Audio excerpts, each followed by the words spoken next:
Mark 11, verse 24. Therefore I say to you, whatever things you ask when you pray, believe that you receive them, then you will have them. So the power of believing, you're not connected to receiving. We receive not just because we've prayed, but we receive in praying, tine believing, tine kutenda. So Jesus arikutie, I say to you, whatever things you ask when you pray, believe that you receive them and you will have them. Though the secret to receive is believing. So jarani dzidzise pamusoro pa believing wacho. Believing. Kutenda kuti Mwari vanozviita, kutenda kuti simba racho vanaro, kutenda kuti nyasha dzacho vanadzo, kutenda kuti ndivo vazuro nhasi namangwana vanozvigona. So ndichada ndinamati, I welcome you. Sorry, I want to preach. You want to be like in a church today. So I just want to go straight into the word. God bless you. I'm seeing you guys. So happy to see you online. So I want to share a text, Mark 11, verse 29, and I'll read. Now in the morning, as they passed by, they saw the fig tree dried up from the roots. And Peter, remembering, said to him, Rabbi, look, the fig tree that you cursed is withered away. So Jesus answered and said to them, have faith in God. For surely I say to you, whoever says to this mountain, be removed and be cast into the sea, and does not doubt in his heart, but believes that those things which he says will be done, you have whatever he says. 24. Therefore I say unto you, whatever things you ask when you pray, believe that you receive them, and you will have them. Father, we thank you for your word. We thank you for your grace and your favor. Speak unto us this morning.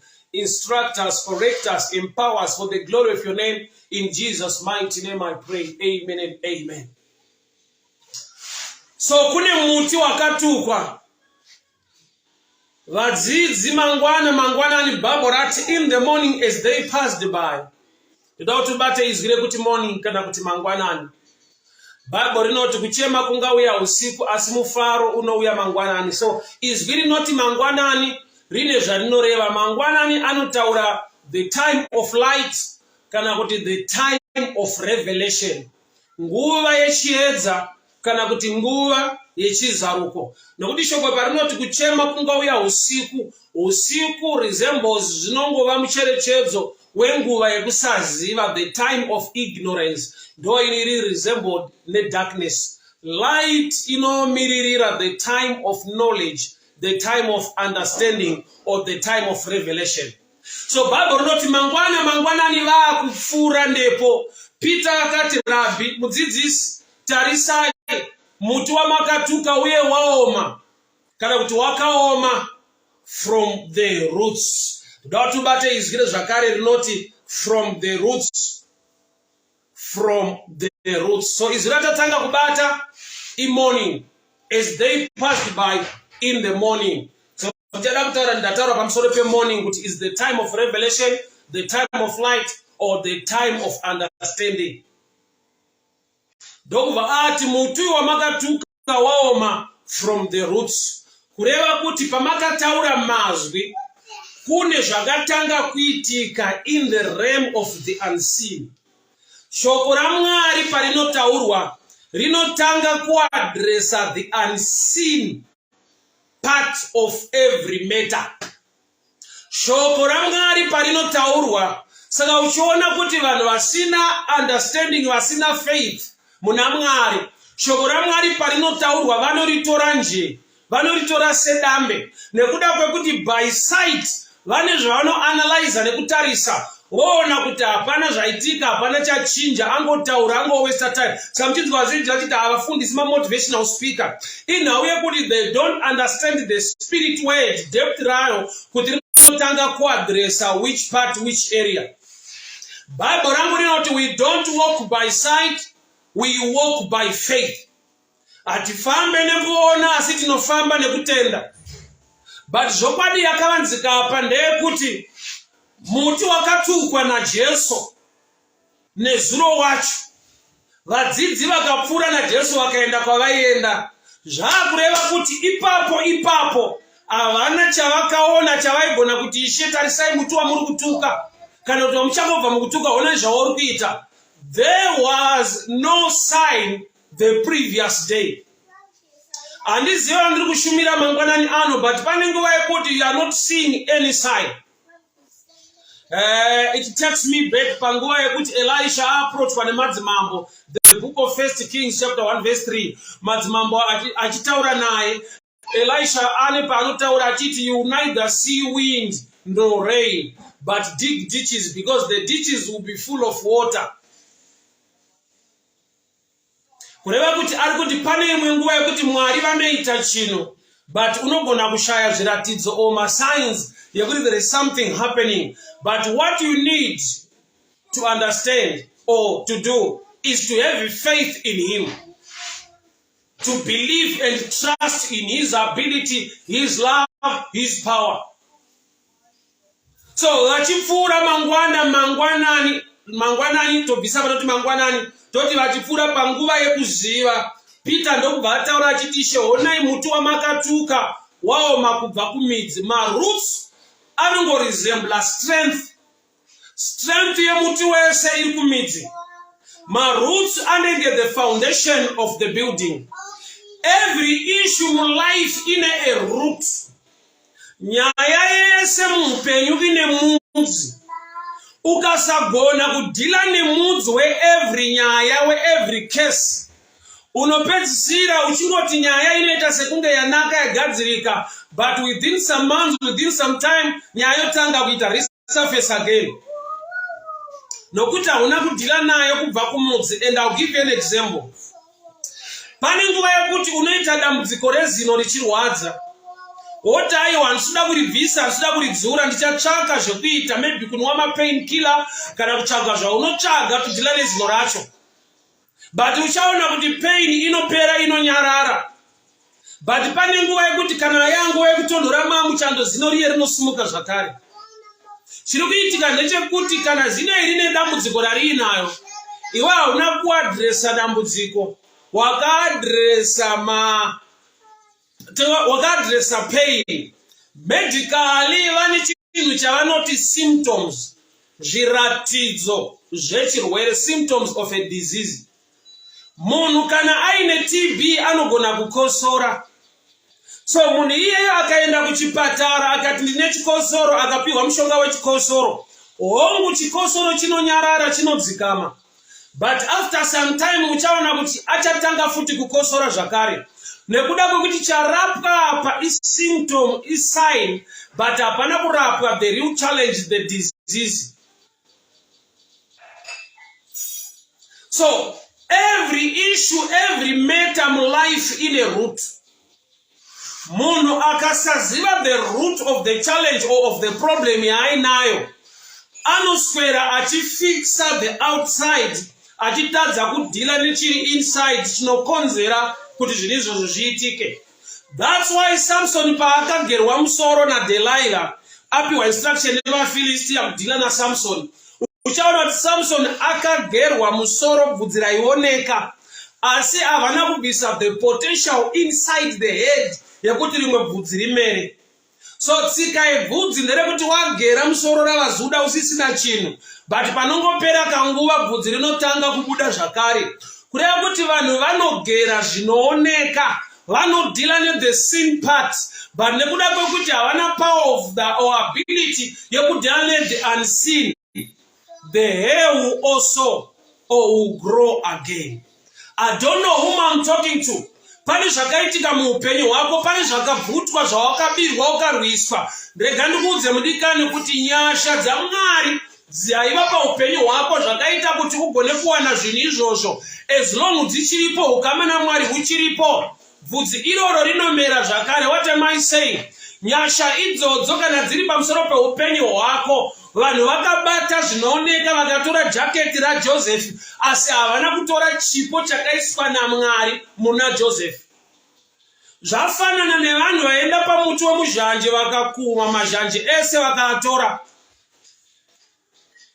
Kana vasina kutora muti wemuzhanje, vasina kugobora muzhanje, tine guarantee yekuti next season mazhanje tinomawana. Why? Nokuti kana vanhu vatora mazhanje havana kutora muzhanje. Ndo pane ka difference ka blessing nema blessings. Blessing is the supernatural power of God upon someone's life. Blessings ndo zviri tangible, zviri physical, zvinogona kuoneka pamusoro pemunhu ari blessed. So people can tamper around with blessings, they can steal away what you have. But havagone kuba zvauri zvinoita kuti uve nezvaunozowana kana zvinoitika muupenyu hwako. So tine vanhu vazhinji vari kuchema nekuda kwekuti bvudzi rakagerwa, kune zvakabvutwa, kune zvakabiwa paupenyu hwavo. But andinoziva ndechekuti havana kudambura musoro, vakagera musoro. So joy iripo ndeyekuti the hair can still grow again. Apasipo panenyapa ndikupe an illustration concerning chinhu chinonzi root. So root yakafanana nefoundation. Strength every building yakavigwa mufoundation. Mufoundation mukava nefault, imba inotozooneka nemacracks pamawalls. Kureva kuti vanhu vakaedza kufikisa macracks vanogona kubudira kuna macrack riripo. But hazvitore nguva imwe crack yabuda the other corner. Why? Nekuda kwekuti there is fault in the foundation. Ameno kana ndiri kunzwika mudikani mangwanani ano. Chandinoda kuti pano tibatsirane chekuti tigone kuva nekutenda. Why? Nokuti kuita prayer nekuchema nekudemba kuna Mwari, izvozvo munhu anozvigona. Zvirimo muupenyu hwemunhu, kana zvaoma unouya wofugama uchema unamata kuna Mwari. But the Bible rati, when you pray, kana manyengetera, believe, tendai. Kana matenda, you will receive. So the receiving is connected to the believing. But pano ndiri kumbobata nyaya root solution. Ukasaziva the root of the problem, haugone kuva ne permanent solution.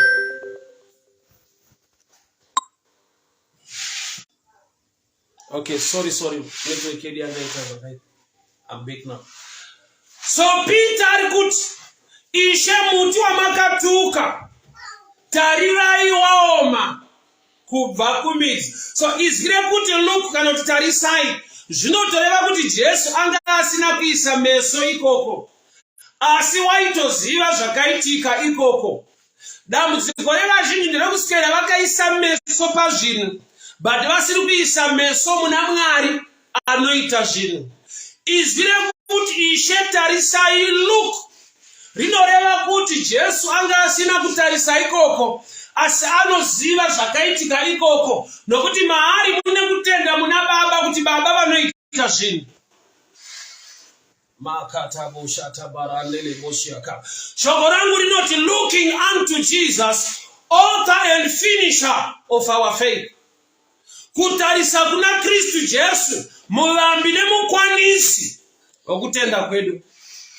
Andizive kuti wakatarisa kunani, wakatarisa kupi, ndezvipi zvaunoisa focus pazviri. But I've come to challenge you this morning. We must look unto him. Our focus, tarisiro yedu, ngaive maari iye muvambi nemukwanisi wokutenda kwose. Ishe tarirai muti wamakatuka waoma kubva kumidzi. Zvorati Jesu paakataura shoko rakaenda kunoadresa the unseen part. So the unseen part pa every issue iripo. Paulo wachibata unoti atirwe nenyama neropa asi nemweya iri muchadenga, atirwe nenyama neropa asi nemweya. But chandinoziva tinotukwa, tinodenwa, tinonetswa nenyama neropa. But ukaziva kuti nyama neropa zvinhu zviri pasurface, the hidden thing, the root of that matter, zviri spiritual, unoadresa nyaya idzi in the spiritual realm. Ishe tarirai muti wamakatuka waoma kubva kumizi. Jesu ndopa anopa dzidziso yekuti tendai muna Mwari. Pese pamunonyengetera, believe so that you will receive. So izwi rinoti believe rinongobuditsa pachena kuti kana Mwari vataura chinhu, kana kuti waisa chinhu in prayer maoko aJehovha, basa rasara kwauri is not to figure out kuti zvinogoneka sei, zvinofamba sei, zvinoita sei. Semunhu waenda mumunda akakanda mbeu yechibage akafushira, hapana paanoenda achinovhura ivhu achiongorora kuti pane zviri kuitika here, zviri kubuda here, but anoziva kuti as long ndakadyara mbeu ichabuda. But zvinokonzera kubuda kwembeu, tumwenda kuagirika uchambichana, kune ma-conditions muvhu imomo anotrigger germination of the seed. Pane a moisture content inofanirwa kuwanikwa muvhu inokonzera kuti mbeu ichitungira kana kuti ichibuda kana kuti ichigerminata. So pese paunoisa prayer request, paunonamata nekunyengetera kuna Mwari, kubelieve is the moisture. Kutenda kuno create the right environment, the right moisture for the seed to germinate. Zvinoita ufunge hama dzangu kuti wakanda ivhu mbeu muvhu yotora nguva, dzimwe nguva uzovhura uzoona yakaora. Zvichikonzerwa nei? Wakanda mbeu muvhu, mvura ndokubva yaregera kudonha. So condition, the atmosphere, the moisture content haina kuva conducive, the right one to cause the seed to germinate. So iroho yemunhu unofanana nevhu, munhu wakasikwa kubva kuivhu reguruva, kureva kuti ndiye anocreate the atmosphere. Saka Jesu ati when you pray, believe so that you receive. So pana believe pane nyaya yandoda nditsanangure. Wazviisa muna Mwari, unofanirwa kunge une ruzivo pamusoro paMwari. So kana ndichiti ruzivo pamusoro paMwari, ande kubhuku yaJohn 1 verse 1. In the beginning was the Word was with God, and the Word was God. Zvoreva kuti panoti believe, tichibelieve muna Mwari, unogona kubvisa panoti believe in God, what believe in the Word. Because Word and God, they interchange. Mwari ndiye shoko, shoko ndiye Mwari. Kureva kuti une shoko, une information, une knowledge, pamusoro pe ability, une kutenda, uye nekuziva, pamusoro pe rudo, uye ne ukama hwako, na Mwari uchaita zvinhu.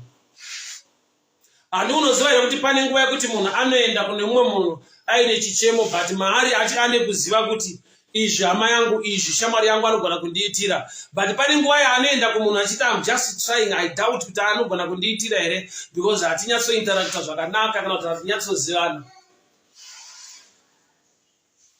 Kusazivana nemumwe munhu kunoita kuti kana une request, une chichemo kuti munhu akuadresere, akugadzise chinhu ichocho, zvinocreata, zvinosiya karoom mauri kekuti anogona kusabvuma, anogona kuramba. Unogona kunongedzera maybe zvamakambotukana mukakanganisana kumashure kuti ane nyaya dzakamboitika handina shuwa kuti anogona kundibatsira, bo ndakambomudai ndikamudai. But when it comes to God now, believing yako ngaitangire pakuti Jesu akaitei pamusoro peupenyu hwako kuti Baba vagone kuva neukama newe. Dambudziko redu ratinoatakwa pabelieving nderekutarisa human effort against the love of God. Yet panauye human effort, tarisa pamuchinjikwa, ona akava munhu akareplace iwewe, akafadza Baba ukava mwana wa Mwari. So your believing must be centered on the cross. Your believing must be centered on the done deal. Basa rakabatwa pamuchinjikwa na Kristu Jesu. I know the devil does not want you to hear this side. Why? Because anoramba achikudzora pa human effort, pa human ability, pa achikuyangaridza pa human errors, okupa a picture yekuti zvingaite tarisa maitiro ako, zvingaite tarisa zvaunoita, Mwari wacho hambokuda, wakazodai. Let me help you on this note. There is room for you to be forgiven by God as long you are still alive and you have the mouth to confess unto him and ask for forgiveness. Wakaipa anogona kuti aiwa wanyanya Mwari hambokuregerera manje. The whispers of the devil anoda kuti ukanganwe the power yesimba kana kuti yeropa raJesu rakadeuka pamuchinjikwa on your behalf. Zvinomurwadza Satani, zvinobohwa, saka asingade kuti uve nefaith nekutenda, uve nekubhiliva kuti Mwari unoita chinhu. Why? Saka achiramba achikudzorera pa your error, asingakupointe pa the correction done on your behalf at Calvary. There is human error and there is the work of God done at Calvary for the sake yekuredeemwa kwe humankind in the sight of the Lord. When you pray, believe. So when you believe, usher into receiving.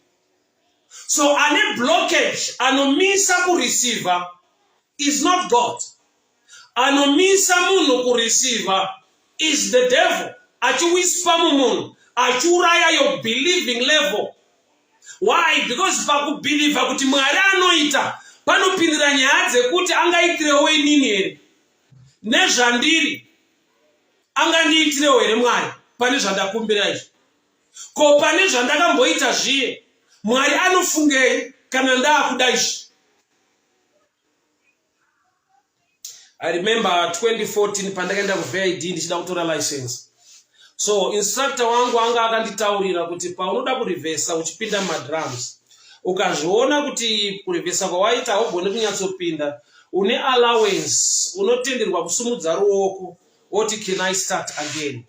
Those chances 2014 there were 2 chances dzekuti paunorivhesa ukaona kuti haupinde madrums unotenderwa kusumudza ruoko, oti please can I try again? But ini first time pandakafoira driving yacho kurivhesa, andina kushandisa that opportunity. Chokwadi chakaitika ipa ndechekuti ndakava nekunetseka kuti handipinde ndopinda here. Pfungwa dzangu ndokubva dzarobwa kushandisa that opportunity to try again. Ndabva apo instructor akandibvunza kuti ingawani une mikana yekusumudza ruoko kwanoti haupinde panochiona kuti kunorwa madhiramu, wadi kusumudza ruoko. Ndopa ndakati denge ndikati zvechokwadi mukana iwo uriko but handina kuushandisa. Unobva ipapo uri dofo, kwete dofo rekuti uri kutadza kudriver but uri kutadza kushandisa mikana yekuti ugone kunyatsodriver. So pane utera neudofo uripo mukunamata unokonzerwa newakaipa kuti whenever you pray and ask God for something, the devil whisper to you okuudza kuti type yako nezvauri kana chauri kuda chacho chakanyanyokurisa. Chinoita kuti ndide zvakakura inhau yekutenda muna Mwari wacho akakura uye ane nyasha dzekuti ndigone kuendla chinhu chakakura ichocho, nokuti unadzo nyasha zhinji dzaanogona kundibatsira nadzo pakuhendla chinhu chandiri kuti chihombe kwazvo kwandiri. When you pray, believe so that you receive. So secret here receiving iri pa believing. So the devil kashoma kufighta pa praying. Hongo unofighta vanhu, unopa vanhu kuneta, unopa vanhu kusava nenguva yekuita prayer. That's another level. But there is a stage yaanokufighta, yaanoziva kuti iri effective and dangerous. The stage of believing. Why? Nokuti pa believing pane chekuita number 1 ne relationship, number 2 ne understanding yako the ability and the power of God over your life. Kana kuti muupenyu muchinhu zveupenyu takarerwa tikakura mutsika dzekungonongedzerwa nekuratidzwa nekuudzwa kuti ukaona munhu abudirira aita zvinhu izvi, anenge akaromba ukaona waita izvi, anenge akachekeresa ukaona aita zvakati. Hatina kukura tine maexamples yevanhu vakava successful vakaachiva vaitirwa nyasha naMwari. Handina kubvira tanongedzerwawo vamwe vanhu muupenyu vangave marole models vakava successful zvikatotaurwawo kunzi uri kuona murume uyu anga ari rombe akatendeuka akagamuchira Jesu, Mwari akamuwanira nyasha akava successful in life. Maexamples iwayo hakuna. Maexamples ataitaridzwa isusu ndeyevanhu vanonzi vakaromba vakachekeresa vakazodii kana kuti matsotsi kana kuti vakakonektana nevanhu ava kuti vasvika apa. Hapana wandakanongedzerwa kunzi uyu pasina vanhu pasina chii Mwari vakashandira upenyu hwake akava successful. Saka unoona takarerwa musystem tsika yekuti hatina maexamples iwayo, so zvinouraya your believing. That's why there is power in testimony. Why? Nokuti testimony encourage somebody. Testimony and preaching, two dimensions anodiwa kwazvo naMwari. Saka wakaona kuti region haana kudanwa naJesu after deliverance, but akapiwa instruction yekunzi chiregera kunditevera inini. Enda, go into the city, go into a Decapolis. Decapolis means 10 cities. Enda undoudza vanhu pamusoro pezvawaitirwa naMwari. So vamwe vaifamba nevhangeri rekuti Jesu anozidai, Jesu akanaka, Jesu akadai, but kana ari region aifamba nevhangeri rekuti muchindiona kudai hama dzangu taitogara tiri kumakuva takasungwa netambo, asi Jesu akandidzikinura. I'm a living testimony of the hand of God. That's why ndakaita imwe series yandaishumira kuti don't get discouraged kushare your testimony with others. Testimony yako inogona kuva ine much meaning kune mumwe munhu, but there is somebody somewhere anoda kunzwa izvozvo kuti agone kuva nebelieving neability yekutenda nekuonga Mwari uye nekuva netarisiro kuti kana Mwari wazuro nhasi namangwana ariye akaitira munhu chinhu chaari kutaura ichi iri musituation iyoyo, surely Mwari unondiwanira nyasha ndikabuda. To some testimony yako haina meaning, haina basa, but don't get discouraged. Share your testimony of the love and the power of God. Why? Nokuti kushumira kunotodiwa una Mwari muupenyu. Saka ina handigone kunyara nekwandakabviswa naMwari, handigone kunyara nekwakanditora, handigone kunyara nekararamiro kaisemesa kwandakabva. Why? Because there is somebody who is still there who wants to hear such a testimony, kuti agone nekubhiliva nekutenda kuti kana Mwari vakaitirawo uyu airarama muzvinhu zvandiri nhasi angane upenyu hwangakaoma kudai so nhasi, he can do the same. So your testimony has value kumunhu ari meant kuinzwa muna Mwari, kwete kumunhu wese. So don't get discouraged.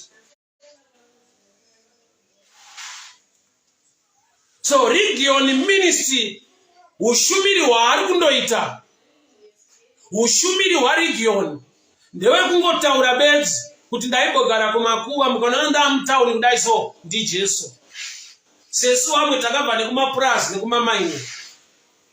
Yakanaka testimony yekumunhu achiri ikoko anofunza kuti hakuna kunoendwa upenyu, hapana paunoshanduka. He is the same yesterday, today and forever. Kanzoke pana Peter na Jesu. So just what? When you pray, believe so that you receive. So attack omea devil iri pana believing. Because pana believing panogadzirwa believing ne information. Information inoshare pa pulpit. Information inobva ma testimony yamwe vanhu. Information you acquire from the books yanyorwa nevamwe vanhu vari inspired by the Holy Spirit to share with you. Some mune ma gifts akawanda in the body of Christ. Some they sing songs. Apart from singing songs, some they are preachers. Shumira. Vamwe vane mabasa avanobata physically, but are inspired by the Holy Ghost kusimudzira vamwe vanhu. Hama dzangu ninzwe mangwanani ano. Your believing ngaitangire pa number one pa understanding yekuti kune basa rakabatwa pa Calvary on my belief. Shoko rovha rati vese vakamugamuchira akavapa simba rekuti vanzi vana vaMwari ivo vanotenda muzita rake. Vese vakamugamuchira akavapa simba. Zvoreva kuti kana ndakamugamuchira ndava mwana waMwari. Wakaipa akaramba achindinongedzera kuold record, ndoda kunongedzerawo kunew record yakagadzirwa paCalvary, pane ropa rinotaura zviri nani darika raAbel. So my believing it is centered in Christ, in him, the hope of all glory. Hama dzangu kudenga kuna Mwari une nyasha nerudo neupenyu hwedu. When you pray, believe. Say Jesu ari kuti when you pray, believe. Ari kutaura nekuda kwokuti panotaurwa shoko raMwari rinotanga raadresa the unseen. So don't get moved by sight all the times. Kuti ndoda kutanga ndaona zvinofamba sei zviri kuita sei. Believe in him. He is able. He can do it. Something already is happening in the spiritual realm. I cannot see it now, but I trust him. Ishe muti wa makatuka. Wao makubva kumidzi. Handizive munhu ane imwe situation yaakanamatirwa, yaakaprofitwa, yaari kuti I am not seeing anything. Ndauya kuzokuudza kuti your believing ngaibate pana Mwari, unogona kuita zvinhu behind the scenes. Believing ngaibate pana Mwari, unoadresa the root of every matter.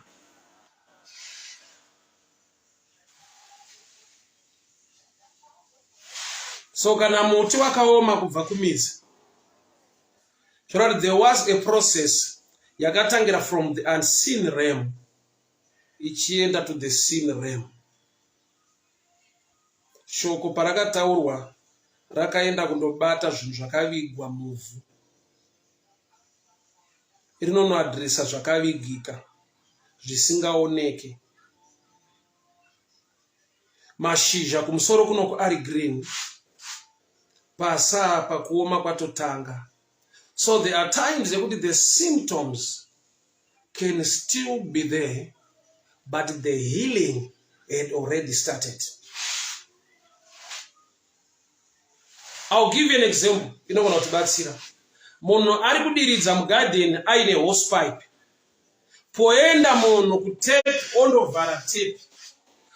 Munoziziva here kuti tape kana yavharwa mvura aimire, mvura inozomira kubuda.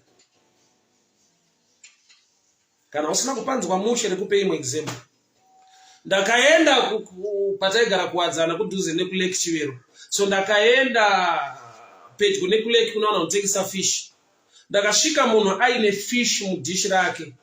Fish yaitoshetuka so aitoshedzera achiti dziri pano menyu dziri pano fresh menyu dziri pano, ende ukatotarisa fish iri mudishi make iri kutoshetuka, sign of life. Haisi lifeless, iri very active.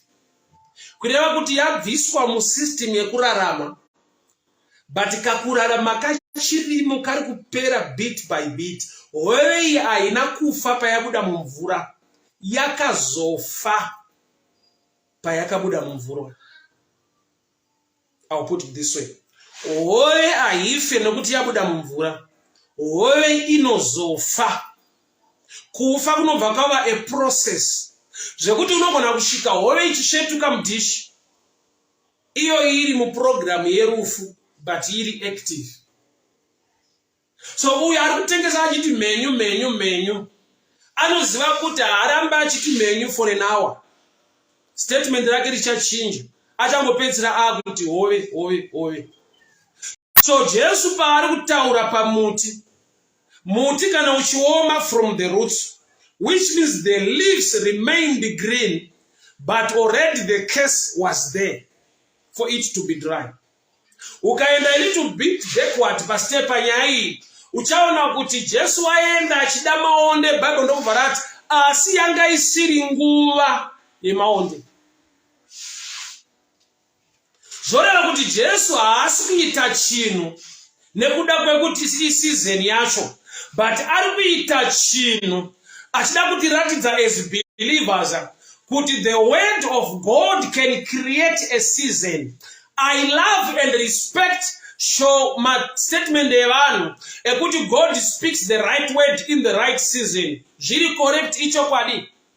But deep calleth unto deep. What's the deeper statement concerning God nema seasons? He speaks a word to create a season. First level, first dimension here, understanding, God speaks the right word in the right season. Another level and another dimension in God, which is deeper, He speaks a word to create a season. Say that Jesu paakaona muti wemuonde wakashibira zvoda kuti waiva musizeni mumwaka wezhizha wekuti mvura iripo, saka une mashizha akashibira, haisi dry season. Asi paanoshaya maonde otaura shoko, vanodzoka mangwana muti waoma. Zvoreva kuti nyangwe muti uri muenvironment ine mvura, iri musizeni yekusaoma, but shoko raMwari rinonobata system inoita intake the water mumuti, kureva kuti shoko raMwari rinoacta as another season. Ishe muti wamakatuka waoma kubva kumidzi. Zvoreva kuti kumidzi ndokunoitwa intake yemvura kuti mashizha aramba aine mvura. But nyaya yekuti muti uyu uri muzhizha, uri mumwaka wemashizha ari green, haushande kana Jesu ataura shoko. Kureva kuti shoko rakanobata mvura, rakanobata midzi, rakanobata season. Rikati season inzwa, kana Mwari vataura shoko rekuoma pano, midzi chiregera kuita basa. Usasupply chakatukwa nashi. Asati wamboona here lifestyle iyo yemuupenyu yekuti munhu ari mu season kana kuti ari connected to people who matters in life, kana kuti munhu ari connected nevanhu vari so rich, vari so wealthy, but iye anoramba ari dry. Ukatomubvunza ukatara naye anoudza kuti sekuru wangu anoita zvakati, baba vangu anoita zvakati, masista anoita zvakati, mwana wangu anoita zvakati, bari kutarisa upenyu hwake unoona kuti munhu anogona kuomerwa. Inenge picture Acts chapter 28 yepa island of Malta. Chinonzi island inzvimbo yakaoma yakakomberedzwa nemvura. Island inzvimbo itori dry, panotogara vanhu, pane miti nemakomo, yakakomberedzwa nemvura. Kune vanhu vane ka lifestyle kweisland. You don't tell him about connections, are connected. But anika dry life kainako. So Jesu wakataura shoko pamuti. Zvoreva kuti muti unonzwa. Zvoreva kuti muti unonzwa shoko raMwari. Hapana pandakaona nzeve. But tikaenda a bit scientifically uchanzwa kuti muti unoita process inonzi photosynthesis. Photo just means light. Wekuti light rine zvarinoita pamashizha emuti. Pa process ye intake yema nutrients nezvimwe zvese pamuti, pane a process inonziwo photosynthesis. Takabva kuchikoro kudhara batika nokubata mishana ipapa. Inhau yekuti light parinorova pamashizha pamuti, muti unogamuchira that light muprocess iyoyo. So shoko raMwari rinondobva randiudza kuti the word of God is light. David achibata anoti thy word is a lamp unto my feet. So if the word of God is light, Jesu paakataura shoko, shoko rakanopinda mumuti, nokuti shoko rake ilight. Light rinoitwa intake nemashizha pa process ye photosynthesis. Pada receive another kind of information. Makatabosha baliga dayasa. Reboja de baliga dayaso kontaraboshi atakabosa. Regani taure newe midikani. Shoko raMwari rinoadresa chisinganzwe, chotanga kutonzwa, choresponda maringe the word despite the season or the time. Say Jesu wakada maonde isiri nguva yemaonde. Ari kutipa picture kuti choice yako haifani kuaffectwa nemwaka. Choice yako ngai affecte mwaka. Pakuti kana waita choice, speak the word of God. Kana une sarudzo, une chawada, waita choice. Speak the word of God. Upon every situation, speak the word of God. Chisinganzwe, chakatrena kuti chiregere kunzwa mashoko emunhu, asi chakatrena kunzwa shoko raMwari. Mwari vakatanga kutaura kwete nemunhu, but vakatanga kutaura kuzvinhu, vakatanga kutaura kumhepo, vachiti let there be. Let there be. Zvinhu zvikatanga kuvapo zvisina nzeve, ndo zvakatanga kutaurwa nazvo naMwari. So kune situation isisina nzeve, kune vanhu vasisateerere zvaunotaura, kune vanhu vasisadawo kunzwawo zvaunotaura. Bandauya zokuchallenge mudikani mangwanani ano. Speak the word of God. Speak the word of God. Speak the word of God. Upon that situation, speak the word of God. Upon that marriage, speak the word of God. Upon that business, speak the word of God. Usatarisa mwaka, usatarisa season. Bible not looking unto him, author and finisher of our faith. Ndiri kutaura mangwanani ano kuti situation iyoyo isinganzwe. Jesu pagedhi re9 unoenda kune mujaya akafa. Oti jaya muka. Jesu paguva raLazaro unoenda kundotaura nechituna kuti Lazarus come out. Ndina Mwari unotaura nezvisinganzwe. Kune zvakaramba kukuteerera. Kune situation isinganzwe upenyu hwako. Kune situation inorwa newe. But iye wamasimba ose ndiye ane simba rekutaura nazvo. Ende iye kana ataura zvinonzwa. Makata bo shabala mayande. Rebo jade balazuga diataka bo shalika mayanda. Ibaba jade gemaliga baya sokontara bo shiata. Rekete bo jaliga basate kalada bo jiakatayama. Kune ma situations aitanguva nemakore asinganzwawo zvaunotaura. Zvichida mwana wako aanzwe zvaunomutsura sembereki. Vana vapinda into drugs, vaenda masystems anorwadza nekushungurudza. Waedza kumupa advice nekutaura nekudibata asi kunzwa. Vanoda kuti utaure mangwanani ano kuti my son, my boy, my sister, my child, hear the word of the Lord. Dzikama, dzikama, dzikama. Tina Jesu unotaura nedutu remvura. Unoti mhepo dzikama, mhepo dzikama, mhepo dzikama. Nevadzidzi vanoswera vakubvunzana vari muigwa rake vari mubhota kuti who is this man? Wokuti kana ataura mhepo inonzwa, kana ataura mvura inonzwa. Kune ma situations ane nharo asingade kunzwa iwe bandamira semuranda waJehovha. Speak the word of God to that situation. Speak the word of God to that situation. Speak the word of God. Sandiishe muti wa makatuka nezuro waoma from the roots. Kuti every issue in a means, every issue in a connection ne strength iri hidden. But not out kuti mweya iwoyo usingade kuti mwana wako akuterere. Mweya iwoyo ngaunzwe kutaura kwaJehovha. Tinoti dzikama, dzikama, dzikama, dzikama.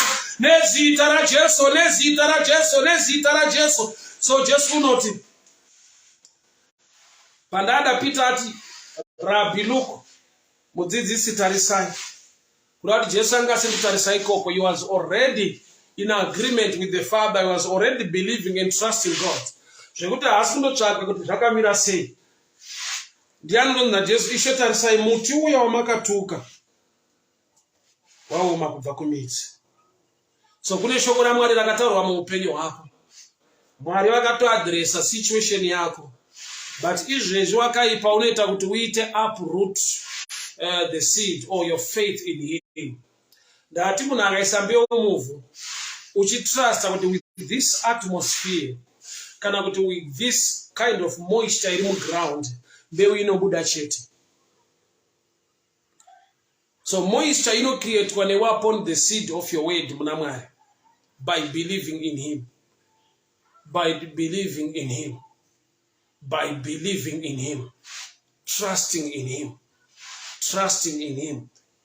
Why? Tikadzokera ku Old Testament kune tsvimbo yaAroni netsvimbo dzevamwe vatungamiriri, the elders, dzakaiswa mu tent of meeting. Asi Mwari vakazviratidza patsvimbo yaAroni haina kungomera mashizha chete, but ikava nema almonds, mafruits.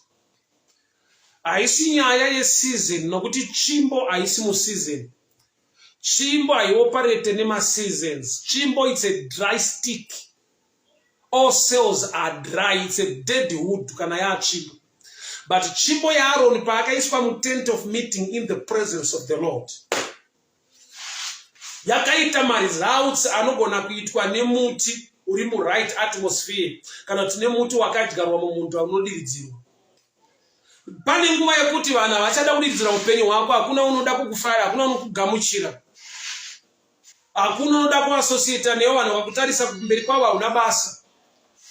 Uri a dry stick, ungoriwo tsvimbo zvayo. But iwo farira kugara in the presence of the Lord. Tsvimbo yaAaron, a dry stick, a dead wood, macells ese haana zvaachaita. Asi zvanzi mangwana nemosi waenda mutent of meeting, wakawana tsvimbo ine maruva, kwete maruva bedzi, asi kuti ine michero.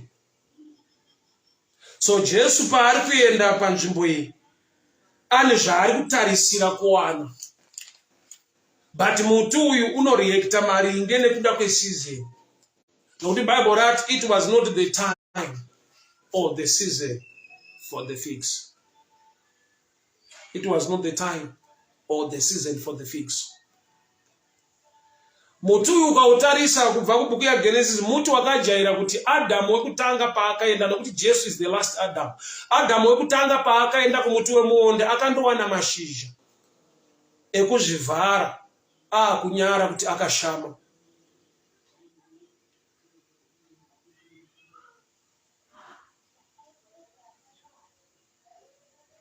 Wakawana mashizha ekuzvivhara nokuti washama pamuti wemuonde. Asi Jesu waenda pamuti wemuonde haasi kutsvaka mashizha, ari kutsvaka the fruit. Haasi kutsvaka mashizha, ari kutsvaka the fruit. So muti, nokuti it was not the season for the figs, wakamira pareason yeseason. Asi shoko raMwari, it is so powerful to an extent yekuti even the season isiri kuda. Genesis 26:27. Isaac unonzi naMwari, stay there in Gerar, don't go down to Egypt. There was famine in that land. It was not the right season to remain in that place. No, there was famine. Asi Mwari vakamutaurira kuti stay there. I'll read Genesis 26. There was famine. There was a famine in the land, besides the first famine that was in the days of Abraham. And Isaac went to Abimelech, the king of the Philistines in Gerar. Then the Lord appeared to him and said, do not go down to Egypt. Live in the land which I shall tell you. Dwell in this land. There was famine. Advice yaMwari, they would do not go down to Egypt. Stay there in that land that I'll show you. Advice ikabva kuna minister of agriculture achiti gore rino tine famine. Hapana tarisiro yekuti vanhu vangakohwa zvakapetwa. Asi Mwari unotaura kumuranda wake kuti usaenda kuri kuenda vamwe down to Egypt. You don't look for green pastures if you're a believer. But the shepherd, you must look for the shepherd who can take you there. Psalms 23, the Lord is my shepherd. The Lord is my shepherd. He leads me. I don't lead myself. He leads me. So kunzwa Mwari nekutevera Mwari kwakanaka. A natural man will look for green pastures. A spiritual man will be led by the shepherd to the right place. Nekuti unogona kuenda by choice nekufunga nekuona kwako kuti ukono kwakanaka. But unogona kubuda ikoko wa bachelor saloti usisina mudzimai. But waita sarudze kuenda uchiti uko kuri right. Lanzi Lot wakatarisa akaona kuri green, like the garden. No, but I will go this place. He followed the pastures, not follow the shepherd. End story ya Lot. Wakabuda ikoko achimhanya riri bhachura. Upenyu hwaperera muSodoma. Uchaona kuti vanhu vakatsvaka green pastures iri good mind, but vakasatsvaka the mind of the shepherd. Vakaenda kwavakaenda. Vamwe vacho vaamabhachela. Kune zvakaitika muwanano nekuda kwedzimwe nzvimbo dzavakasvika. Kune zvavakarasikirwa nazvo, vaenda munzvimbo dzakanaka, vamwe vakarasikirwa neutano. Zvizhinji zvinosanganikwa nazvo waenda munzvimbo dzaunofungidzwa kuti green pastures. So as a believer, you don't look for green pastures. The Lord is my shepherd. Kana una shepherd, ijutira good shepherd to lead you. Apashande the mind of the sheep to look for the pastures. You are being led.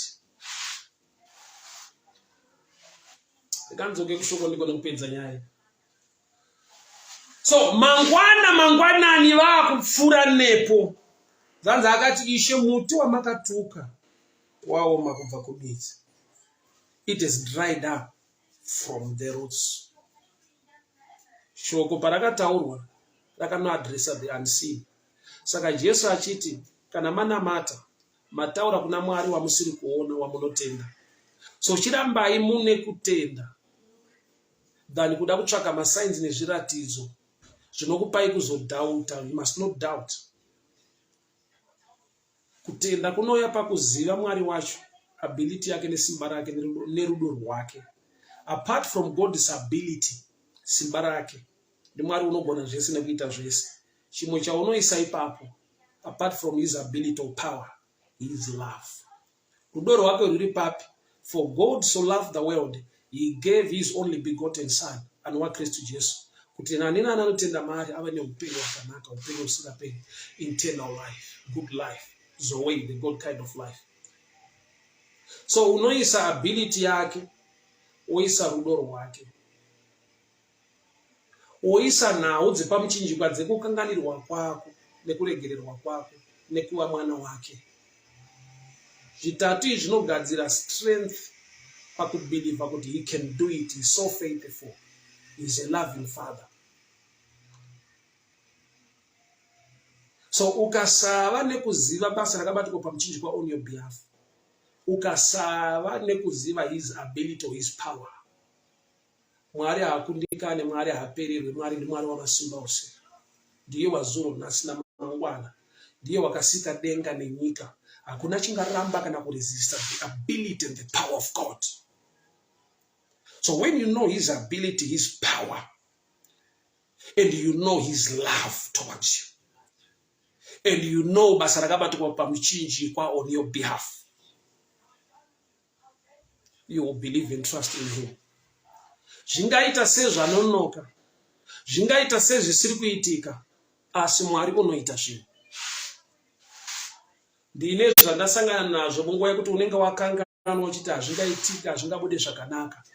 Asi Mwari, hama dzangu vakatendeka, Mwari vakarurama, Mwari vanogona, Mwari vane rudo, Mwari vanotida. Regai titende Mwari noupe hwenyu. Sharon Chineka, God bless you. Farisai Gawa, God bless you. Ropa Endi Maisera, may the good Lord bless you. Amadzangu ropa fadzwai, Mwari ngavakuitire nyasha, Mwari ngavakuchengetei. On this Sunday morning, may the good Lord bless you and favor you. Believe and trust in him. He is faithful. He is a loving father. Mwari vakanaka, Mwari vakatendeka. Tinashe nyasha, God bless you. Precious Gumbo, God bless you. God bless you, God bless you. Amadzangu muswere munyasha, Mwari vakuitire nyasha. Fortunate Choba, God bless you. Linda Wongai Sibanda, may the good Lord bless you. Sibunati, God bless you. Fran Aselin, may the good Lord bless you. May the good Lord bless you. Mwari ngavakuitire nyasha, Mwari ngavakuchengetei, Mwari ngavakugonesei. Dina Pikinisi, may the good Lord bless you. May the good Lord favor you. Thank you so much for tuning in. Miley Gire, may the good Lord bless you. Hasa Fimba, may the good Lord bless you. Brighton Mangwaya, may the good Lord bless you. Aida Kimu, may the good Lord favor you. Wimbai Ngowe, God bless you, God bless you, God bless you. Afa Fimba, may the good Lord bless you. Evans Chisoma, may the good bless you. God bless you. Marabakitire Nyasha. Sister Sylvia Dumbo, Shami Sojek, God bless you. God bless you. Don Tanya, God bless you. Jenny Matimira Kauribo, may the good Lord bless you. Miriam Chigwindi, God bless you. Maimu Kwena Moguti, may the good Lord bless you. Shami Sojek, may the good Lord bless you. Marabakitire Nyasha Shukuru. Miss Holloway Lich Ome, may the good Lord bless you. My sister Zilia Kamanga, may the good Lord bless you. Washindangi Rwa Prince Latsungirai, Marabakitire Nyasha Sheldon Tanya, God bless you. My Candy, may the good Lord bless you. May the good Lord protect you. May the good Lord favor you. God bless you. Evans Chisoma, God bless you. God bless you. Washidangirwa amadzangu muswere munyasha nyasha dzamwari dzikufumbamirei. Favor yavo ikutungamirei. Muri dzichengetwe vana muzvikoro vawanirwe nyasha naMwari. Honest, God bless you. My Poshina Chichi, God bless you. Patima Moyo, my D, God bless you. Joyce Masanganise, God bless you. Regai namandu namati pamsoro pevana vedu vari kudzokera kuzvikoro season kuno kuZimbabwe andizere kwamuri. Monica Munjeri Rwafa, God bless you. Baba ndonamata muupenyu hwevana muzvikoro pavanodzokera muzvikoro Mwari kutungamirirwa nenyasha, wisdom, uchenjeri unobva kwamuri, discipline inobva kwamuri, zvinomukira vana mwehechi inoda kuisa vana madrugs, spirit yesatanism mukati mezvikoro. Vana vedu Mwari vachengeteiwo munyasha. Mweya iyi tinoirayira iregere kubata mukati mezvikoro, kuchengetwa kwevana Mwari, kuchengetwa kwevana. Naivo vararidzi vavo Mwari muvapewo moyo munyoro pakuita basa ravo, muvape kunzwisisa. Tanamata Baba mukati mezvikoro, vadzidzisi nevana, nyasha dzenyu dzivatungamirire.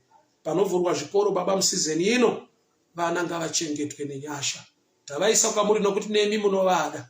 Makati regai vadiki vauye kwandiri. Baba tavaisa muruoko rwenyu muzita raJesu Kristu eNazareta. Amen. Evelyn Shoko, God bless you. Baba Joseph Rujua, makadiko mubvui, Mwari wakuitire nyasha kuri seko Canada, God bless you.